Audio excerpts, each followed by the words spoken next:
तो आज हम बात करेंगे कुछ लोग सुख की मोह माया में ऐसे फंसे होते हैं कि उन्हें बचाना मुश्किल ही नहीं नामुमकिन हो जाता है।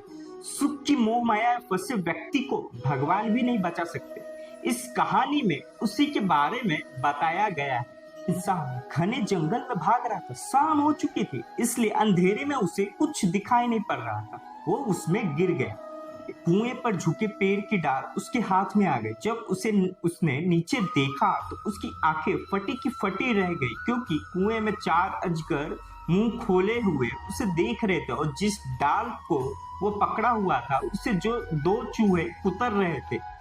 एक हाथी आया और पेड़ को जोर जोर हिलाने लगा। आदमी घबरा गया और सोचने लगा कि भगवान अब मेरा क्या होगा। उस पेड़ पर मधुमक्खियों का छत्ता लगा हुआ था। हाथी के पेड़ के हिलाने से मधुमक्खियां उड़ने लगी और शहद की बूंदें टपकने लगी। एक बूंद उसके होठों पर आ गिरी। उसने प्यास से सूख रहे जीभ को होठों पर फेरा तो शहद की उस बूंद में गजब की मिठास थी।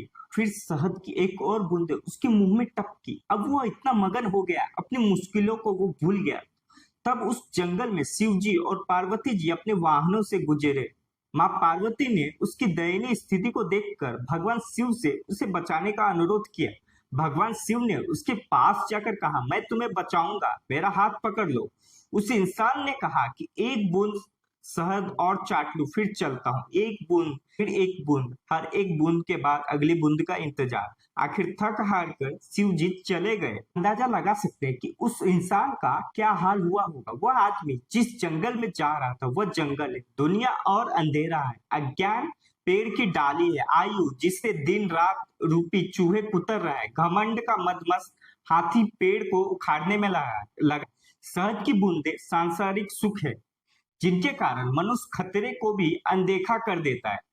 खतरों से निकलने वाले रास्तों की ओर से मुंह भी फेर लेता है। अतः सुख की मोह माया में फंसे व्यक्ति को परमात्मा भी नहीं बचा सकता।